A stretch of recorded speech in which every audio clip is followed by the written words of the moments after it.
Salam les filles, j'espère que la كامل bien au بخير وعلى خير اليوم. Un nouveau sujet, un nouveau topic. اليوم حنديرو un cas clinique concernant les pertes vaginales يكونوا abondantes, excessives, bzaf et inquiétantes. So keep watching et vous allez connaître les détails les plus minutieux. Alors, les pertes vaginales excessives, indépendamment du moment dans le cycle, yani en dehors du cycle, ils sont très liquides, translucides, avec parfois une teinte jaunâtre, légèrement verdâtre, et également marronnée. Donc, c'est la situation où je te donne comme symptomatologie. Premièrement, la patiente a une perte totale des sensations sexuelles due à l'inondation incroyable qui se passe le vagin. يعني le vagin تاعها يكون vraiment بزاف مشمر. Une grande difficulté à vider la vessie à chaque fois qu'elle veut uriner, ou les urines تاعها يكونوا goutte à goutte. يعني elle peut pas uriner d'une façon normale. Également, تكون عندها هذيك la sensation الحرقة, la brûlure d'urgence pour uriner, n'empêche que les urines يخرجوا قطرة بقطرة. Aussi, elle va avoir des douleurs pelviennes, pression intense, elle a la vessie, elle a le vagin, des douleurs la vessie ou l'urètre. C'est pour ça les urines تاعها يكونوا goutte à goutte. Elle a aussi une sensation de quelque chose de gonflé ou de la inflammé à l'intérieur de son vagin. Sans oublier que parfois, il y a quelques saignements minimes, mais en dehors des règles. Donc, il y a de couleur sang rouge vif.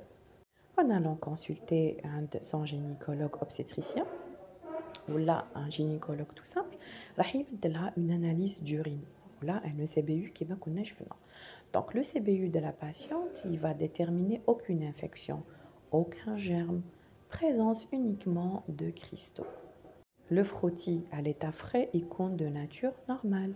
Il va prescrire aussi un prélèvement vaginal effectué à 7 jours du cycle, yani le 7e jour des règles. Le frottis, on va voir qu'est-ce qu'il va nous donner et démontrer. À la base et au commencement, tout est normal. Les leucocytes ils sont de nombres élevés, bien sûr, parce qu'il y a une inflammation. Les cellules épithéliales de nombre élevé, ce sont des cellules qui gonflent le vagin. On va avoir une absence de trichomonase, alhamdoulilah, l'aspect de vaginose bactérienne. Donc, en quelque sorte, on soupçonne une vaginose. La culture, on va trouver une présence de flore de Doderlein, c'est normal. C'est bohaflagellose au sang, à travers un gramme coloré ou MGG. On a une absence de Neisseria gonorrhoeae, une absence de levure, une absence de Streptococcus agalacti. Donc la bactério, elle est négative, absence de chlamydia, absence de mycoplasme, absence de Neisseria et absence de trichomonase. Donc si en conclusion on va trouver que suspicion d'une vaginose bactérienne n'empêche qu'il y a absence de lac plus, absence de lac moins, absence des germes hadoma banou, absence de trichomonase, Neisseria, gonorrhée, etc. Donc là, le diagnostic n'est pas bactérien. On va suspecter une inflammation, une urétrite. Cela est fait normal à travers la symptomatologie ressentie par la patiente. La culture, les examens réalisés donne un résultat qui est une absence de mycose. Donc pas de mycose, pas de vaginose bactérienne, pas de MST. Qu'est-ce que c'est?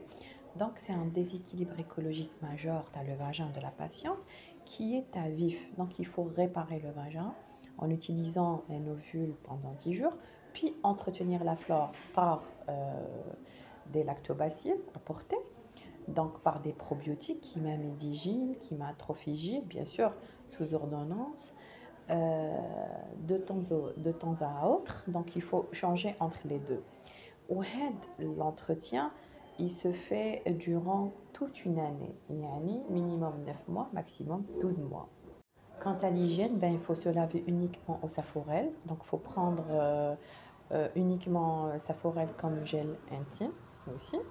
Pas de tampon, pas de serviette, juste des culottes de règles. Donc il ne faut pas trop qu'il y ait trop de frottement, il ne faut pas introduire aussi trop d'objets. Donc abstinence totale pour les rapports tant que le vagin il est douloureux. Technique concernant les personnes qui ont les cellules épithéliales, les nombreuses cellules épithéliales dans les urines, ce sont des cellules tombées du vagin dans les urines. Donc, ce sont des cellules dans les parois vaginales. Donc, voilà, Valou, c'était la vidéo تاعي. نلقاكم تهلا في راحتكم. نتلاقاو في une autre vidéo avec un autre thème aussi passionnant que celui-ci. N'hésitez pas à laisser vos questions dans les commentaires. تهلا في راحتكم et à très bientôt les filles.